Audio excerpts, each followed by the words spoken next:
I had the best analogy come through. I was working with a much younger client who said I could share. And I said, you like this isn't landing. Let me think of another way to explain this to you. You are TikTok, right? And the universe is the algorithm. It's a very non-judgmental algorithm. It literally just takes in all of the data of what you are inputting in. Your input is your thoughts, is your actions, but it's mostly your thoughts.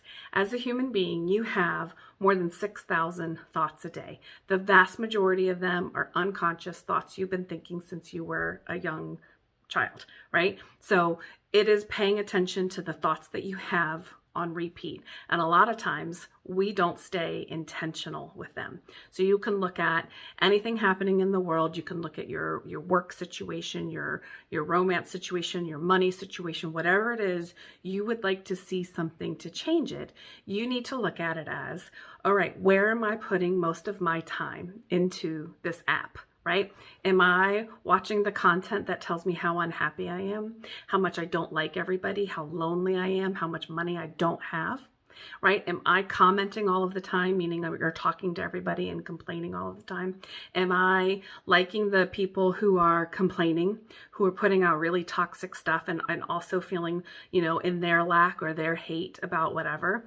So you are telling the universe, here's what I'd like more of in my feed. Here's what I'd like more of in my life.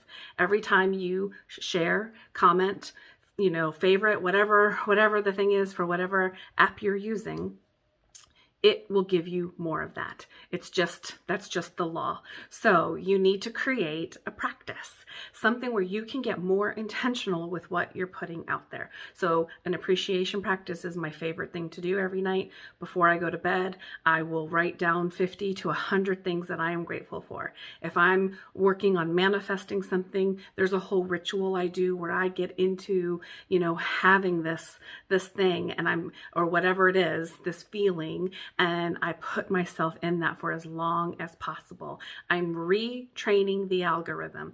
This is what I want more of.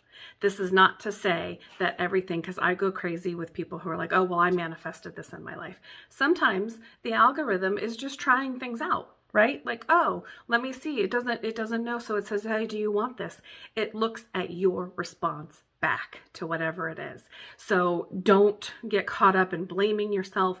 Just get caught up in, okay, I don't like that this is happening in my life. If it's something on a more global scale, right? We've got some pretty crazy things that are coming down the pipeline and happening right now. Focus then on the content that brings you like, hey, these people are doing something.